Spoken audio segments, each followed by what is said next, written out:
பாக்கு திண்டலுடன் ஆரம்பமானது வற்றாப்பளை கண்ணகியம்மன் பொங்கல் உற்சவம்.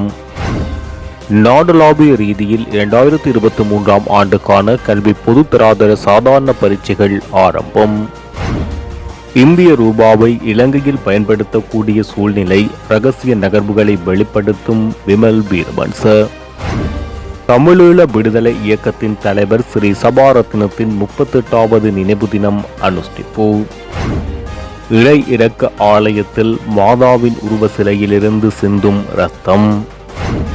சூடு பிடிக்கும் ஜனாதிபதி தேர்தல் விவகாரம், ஜூனில் களமிறங்கும் ரணில் விக்ரமசிங்க. ஜூன் மாதம் முதல் மீண்டும் மின் கட்டணத்தில் திருத்தம். ஸ்மார்ட் விவசாயியையும் உருவாக்குவேன், சஜித் தெரிவிப்பு. தொடர்பான விரிவான செய்திகள். வரலாற்று சிறப்புமிக்க வற்றாப்பளை கண்ணகியம்மன் ஆலய பொங்கல் உற்சவத்தின் ஆரம்ப உற்சவமான பாக்குத்தண்டல் உற்சவம் இன்று அதிகாலை இடம்பெற்றது. வற்றாப்பளை கண்ணகியம்மன் ஆலயத்தின் வருடாந்த பொங்கல் நிகழ்வை ஆலயத்துடன் தொடர்புடைய வீடுகளுக்கு சென்று தெரிவிக்கும் சம்பிரதாய உற்சவமாக இந்த பாக்குத்தண்டல் உற்சவம் அமைந்துள்ளது. அந்த வகையில் இன்று அதிகாலை 1:30 மணியளவில் முள்ளியவளை காட்டு விநாயகர் ஆலயத்தில் மடைபரவி வழிபாடுகள் இடம்பெற்றதைத் தொடர்ந்து ஆலயத்துடன் பாரம்பரியமாக தொடர்புடைய குடும்பங்களிடம் சென்று பாக்குத்தண்டல் நடைபெற்றுள்ளது. பாக்குத்தண்டலுக்கு சென்றவர்கள் முள்ளியவளை கட்டாவிநாயகர் ஆலயத்தினை வந்தடைந்ததும் அங்கு அம்மன் சன்னிதானத்தில் விசேட பூஜை வழிபாடுகள் இடம்பெற்றன. அந்த வகையில் எதிர்வரும் 13ஆம் திகதி திங்கட்கிழமை கடல்நீர் தீர்த்தம் எடுத்தல் நிகழ்வும், அதனைத் தொடர்ந்து 7 நாட்கள் முள்ளியவளை காட்டாவிநாயகர் ஆலயத்தில் அம்மன் சன்னிதானத்தில் உப்பு நீரில் விளக்கெரியும் அற்புத நிகழ்வு இடம்பெற்று எதிர்வரும் 19ஆம் திகதி காட்டாவிநாயகர் ஆலய பொங்கல் உற்சவம் இடம்பெற்று 20ஆம் திகதி வரலாற்று சிறப்புமிக்க வற்றாப்பளை கண்ணகியம்மன் ஆலய வருடாந்த பொங்கல் உற்சவம் இடம்பெறவுள்ளமை குறிப்பிடத்தக்கது. 2023 ஆண்டுக்கான கல்வி பொதுத்தராதர சாதனதர பரீட்சை இன்று நாடளாவிய ரீதியில் ஆரம்பமாகிறது. அதன்படி இன்று முதல் எதிர்வரும் 15ஆம் திகதி வரை இடம்பெறவுள்ள இந்த பரீட்சையில் 4,52,979 பரீட்சாதிகள் தோற்றவுள்ளதாக பரீட்சைகள் திணைக்களம் தெரிவித்துள்ளது. அதில் 3,87,648 பாடசாலை விண்ணப்பதாரர்களும் 65,331 தனியார் விண்ணப்பதாரர்களும் உள்ளடங்குகின்றனர். நாடளாவிய ரீதியில் அமைக்கப்பட்டுள்ள 3,527 பரீட்சை நிலையங்களில் இந்த பரீட்சை இடம்பெறவுள்ளது. இன்று ஆரம்பமாக உள்ள கல்வி பொதுத்தராதர சாதாரணதர பரீட்சைக்கான அனைத்து ஏற்பாடுகளும் தயார் நிலையில் உள்ளதாக பரீட்சைகள் ஆணையாளர் நாயகம் அமித் ஜெயசுந்தர தெரிவித்துள்ளார். இதேவேளை வவுனியா மாவட்டத்தில் 40 பரீட்சை மத்திய நிலையங்களில் 4,309 மாணவர்கள் சாதாரணதர பரீட்சைக்கு தோற்றுகின்றனர். நாடளாவிய ரீதியில் கல்வி பொதுத்தராதர சாதாரண பரீட்சை இன்று இடம்பெற்று வருகின்ற நிலையில் வவுனியா மாவட்டத்தில் மாணவர்கள் பரீட்சை நிலையங்களுக்கு ஆர்வத்துடன் செல்வதை அவதானிக்கக்கூடியதாக உள்ளது. நாடளாவிய ரீதியில் கல்வி பொதுத்தராதர சாதாரண பரீட்சையில் 4,52,979 பரீட்சாதிகள் தோற்றவுள்ளதுடன் நாடளாவிய ரீதியில் 3,527 நிலையங்களில் பரீட்சை நிலையங்கள் அமைக்கப்பட்டுள்ளன. மேலும் பரீட்சையின் பாதுகாப்புக்காக 2,000 போலீஸ் உத்தியோகத்தர்கள் ஈடுபடுத்தப்பட்டுள்ளதாக போலீஸ் ஊடக பேச்சாளர் பிரதி போலீஸ் மா அதிபர் நிகால் தல்தூவ தெரிவித்துள்ளார். அந்த வகையில் வவுனியா மாவட்டத்தில் 40 பரீட்சை நிலையங்கள் மற்றும் 14 இணைப்பு நிலையங்களில் 4,309 பரீட்சாதிகள் தோற்றுகின்றனர்.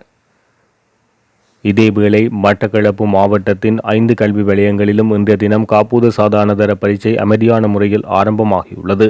மட்டக்களப்பு, பட்டிருப்பு, மட்டக்களப்பு மேற்கு, கல்குடா, மட்டக்களப்பு மத்திய ஆகிய வலயங்களில் இன்றைய தினம் காப்பூத சாதாரணதர பரீட்சை ஆரம்பமாகியுள்ளது.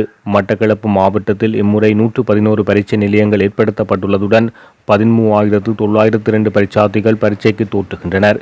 பரீட்சை நிலையங்களை இணைப்பு செய்யும் வகையில் 14 நிலையங்கள் ஏற்படுத்தப்பட்டு பரீட்சை நடவடிக்கைகள் முன்னெடுக்கப்பட்டு வருவதாக கிழக்கு மாகாண கல்வி பணிப்பாளர் திருமதி சுயாதா குலேந்திரகுமார் தெரிவித்துள்ளார்.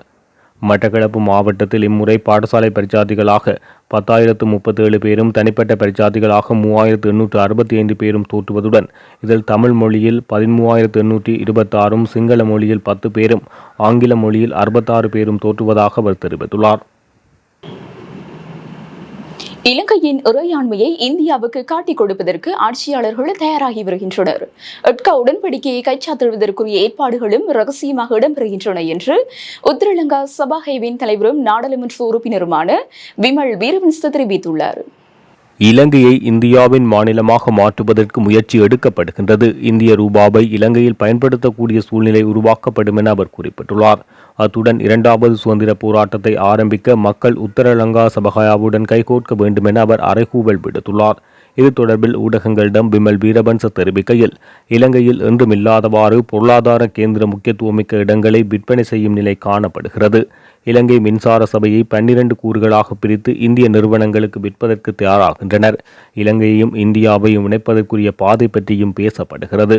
விமான நிலையங்கள் அனைத்தும் இந்தியாவுக்கு வழங்கப்படும் என அமைச்சர் ஹரின் பெர்னாண்டோ கூறியுள்ளார்.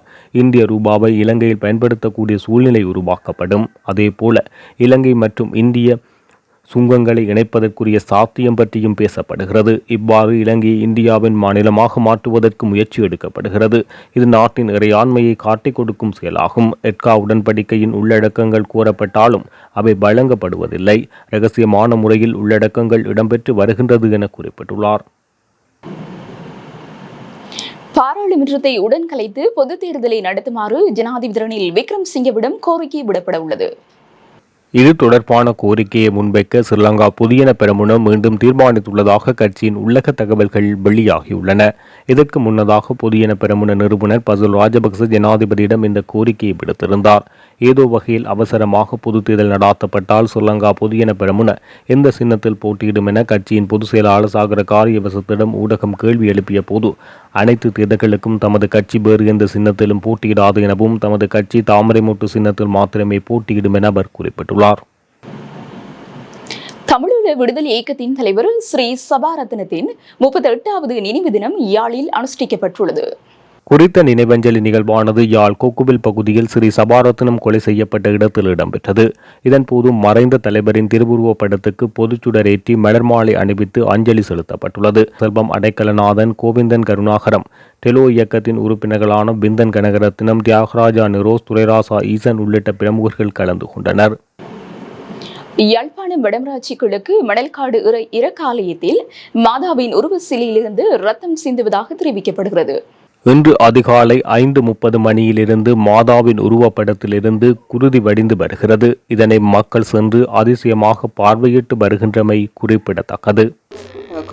இறையிறக்க ஆலயம் நாங்கள் 2004ஆம் ஆண்டு சுனாமி அடித்து இடம்பெயர்ந்து போனாங்கள். இடம்பெயர்ந்து போய் நாங்கள் அங்கே ஒரு சின்ன ஒரு கொட்டகை போட்டு சின்ன கிடுகாலம் மேய்ஞ்சி தான் அங்கேருந்து வச்சுருந்து அதிலே நாங்கள் ஆதரிச்சு நாங்கள் 10 சுற்றால் அந்த நடுவில் கொட்டியில் போட்டுட்டு அதிலேருந்து செவமாடியெல்லாம் சொல்கிறாங்க. திருப்பி 2008ஆம் ஆண்டு திரும்பி 2008 2009 இங்கே வந்த நாங்கள் திருப்பி நாங்கள் அந்த இதை பிடுங்கி கொண்டு வந்து இதுலேயும் கொட்டில் போட்டு இப்போ மேலே தகரத்தால் போட்டு ஒரு 3-4 முறை வருஷமாக அது காற்றுக்கு திருப்பி அது விழுந்தது. விட நாங்கள் போட்டு கொண்டு வந்துட்டு இப்போ ஒரு 5 வருஷத்துக்கு முன்னே தான் நாங்கள் இந்த கோயிலை கட்டி நாங்கள் ஆதரித்து கொண்டு வரோம். இன்றைக்கு காலம் ஒரு 5:30 போல் ஒரு அக்கா வந்து மண்டாடிட்டு பூ வைக்கத்தான் மாதாண்ட கண்ணால் கண்ணீர் வடிஞ்சு கொண்டே இருக்குது. அப்போ அவள் ஒரு இதற்கு சொல்லாமல் பூசைக்கு வந்துட்டா. பூசியால் வந்து தான் எனக்கு சொன்னவா, இப்படி மாதாண்டதால் கண்ணீர் வருது, வாங்க ஒருக்கா பாப்பமன்.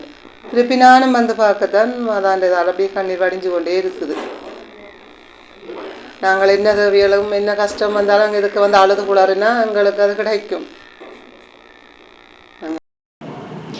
ஜனாதிபதி ரணில் விக்ரமசிங்கவிற்கும் ஸ்ரீலங்கா பொதுஜன பெரமுனவின் ஸ்தாபகர் பசில் ராஜபக்சவிற்கும் இடையில் நடைபெற்ற மற்றொரு சுற்று பேச்சுவார்த்தை இணக்கப்பாடின்றி முடிவடைந்துள்ளதாக தகவல்கள் வெளியாகியுள்ளன.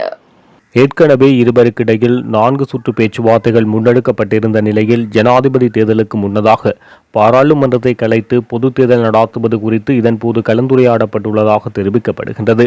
எனினும் அரசியலமைப்பின் பிரகாரம் முதலில் ஜனாதிபதி தேர்தல் நடாத்தப்படும் என ரணில் தெரிவித்துள்ளார். அத்தோடு ஜனாதிபதி தேர்தலில் போட்டியிடுவதா இல்லையா என்பது குறித்து ஜூலை மாதம் அறிவிப்பதாக அவர் குறிப்பிட்டுள்ளார். இதேவேளை ஜனாதிபதி தேர்தலில் ரணிலுக்கு ஆதரவளிப்பது குறித்து ஸ்ரீலங்கா பொதுஜன பெரமுன இன்னமும் தீர்மானம் எதனையும் எடுக்கவில்லை என தெரிவிக்கப்பட்டுள்ளது. மேலும் ஜனாதிபதி தேர்தலுக்கு முன்னதாக பாராளுமன்றத்தை கலைக்க வேண்டுமாயின் பாராளுமன்றத்தில் அது குறித்து தீர்மானம் நிறைவேற்றப்பட முடியும் என ரணில் தரப்பு தெரிவித்துள்ளமை குறிப்பிடத்தக்கது.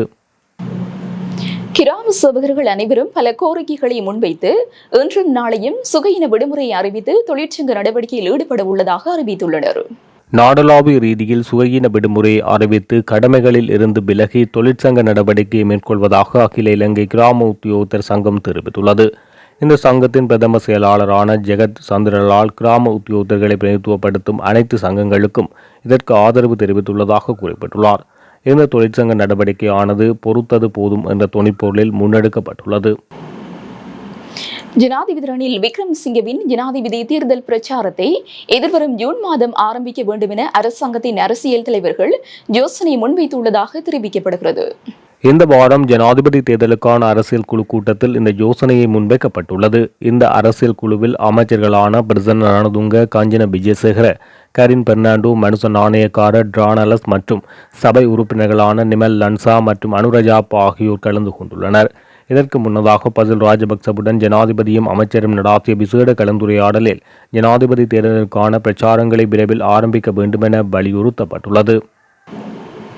நிலவும் வறட்சியான காலநிலை காரணமாக 3 மாவட்டங்களில் 4982 பேர் பாதிக்கப்பட்டுள்ளதாக அனர்த்த முகாமைத்துவ மத்திய நிலையம் தெரிவித்துள்ளது. அதன்படி கேகாலை, கிளிநொச்சி மற்றும் திருகோணமலை மாவட்டங்களில் 1542 குடும்பங்கள் பாதிக்கப்பட்டுள்ளன. மேலும் கேகாலை மாவட்டத்தில் அதிகளவான மக்கள் பாதிக்கப்பட்டுள்ளதுடன் பரகாபொல, ருவன்வெல்ல, யட்டியந்தோட்டை, தெரணியகல, தெஹியோவிட்ட, கலிகமுவம் மற்றும் கேகாலை ஆகிய பிரிவுகளில் 646 குடும்பங்களைச் சேர்ந்த 2702 பேர் பாதிக்கப்பட்டுள்ளமை குறிப்பிடத்தக்கது. எதிர்வரும் ஜூன் மாதம் முதல் மீண்டும் மின் கட்டணத்தை திருத்துவதற்கு திட்டமிடப்பட்டுள்ளதாக மின்சாரம் மற்றும் எரிசக்தி அமைச்சின் செயலாளர் சுலக்ஷா ஜெயவர்தன தெரிவித்துள்ளார். கட்டணத்தை திருத்துவதற்கு திட்டமிட்டுள்ளதாகவும் மின்சாரம் மற்றும் எரிசக்தி அமைச்சின் செயலாளர் சுலக்ஷா ஜெயவர்தன தெரிவித்துள்ளார். இலங்கை மின்சார சபை தற்போது மின்சார கட்டணம் தொடர்பான வரைவை தயாரித்து வருவதாக அவர் குறிப்பிட்டுள்ளார். இறுதி வரைவு அடுத்த வாரம் பொது பயன்பாடுகள் ஆணைக்குழுவிடம் கையளிக்கப்படும் என செயலாளர் சுட்டிக்காட்டியுள்ளார். இலங்கை மின்சார சபை முன்மொழிவை சமர்ப்பித்த பின்னர் பொது பயன்பாடு ஆணைக்குழுவின் அங்கீகாரம் பெறப்பட வேண்டுமென தெரிவிக்கப்பட்டுள்ளது. விவசாயத்தில் ஈடுபட்டுள்ள மக்களின் நிலத்தில் உயர்தரமான உற்பத்தியை பெற்று உள்நாட்டு மக்களுக்கு மட்டுமல்லாது ஏற்றுமதிக்கு உகந்த பயிர்களை உற்பத்தி செய்வதற்கான தொழில்நுட்பத்தை அவர்களுக்கு வழங்கும் என்றும் எதிர்க்கட்சித் தலைவர் தெரிவித்தார். ரஜரட்ட பிரதேசத்தில் பெரும்பான்மையானவர்கள் விவசாயத்தில் ஈடுபட்டுள்ளனர். ஐக்கிய மக்கள் சக்தி இந்த விவசாயிகளை இலக்காக கொண்டு ஸ்மார்ட் கல்வியைப் போல ஸ்மார்ட் விவசாயத்தை உருவாக்கி விவசாயத்தில் ஈடுபட்டுள்ள மக்களின் நிலத்தில் உயர்தரமான உற்பத்தியை பெற்று உள்நாட்டு மக்களுக்கு மட்டுமல்லாது ஏற்றுமதிக்கு உகந்த பயிர்களை உற்பத்தி செய்வதற்கான தொழில்நுட்பத்தை அவர்களுக்கு வழங்கும் என எதிர்க்கட்சித் தலைவர் சையத் பிரேமதாச தெரிவித்துள்ளார். ஸ்டீல் போன்ற நாடுகளில் பயிரிடுவதற்கேற்ற சூழல் இல்லாவிட்டாலும் பயிரிடுவதில் சிறந்து விளங்குகின்றனர். சொட்டுநீர் பாசனம், பசுமை குடில், முடாக்கு போன்ற முறைகளை பயன்படுத்தி வருகின்றது. 2 பருவங்களுக்கு மட்டும் மட்டுப்படுத்தப்பட்ட நம் நாட்டின் விவசாய சுழற்சியை வலுப்படுத்தி ஒரு இடைப்பட்ட பருவத்தில் மேலதிக செய்கையை மேற்கொள்ள முன்வர வேண்டும். விவசாயிகளின் பயிர்களுக்கு நிலையான விலை கிடைக்க வேண்டும்.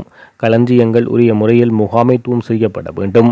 இதனூடாக நாம் முன்னோக்கி செல்ல வேண்டும் என எதிர்க்கட்சித் தலைவர் தெரிவித்துள்ளார்.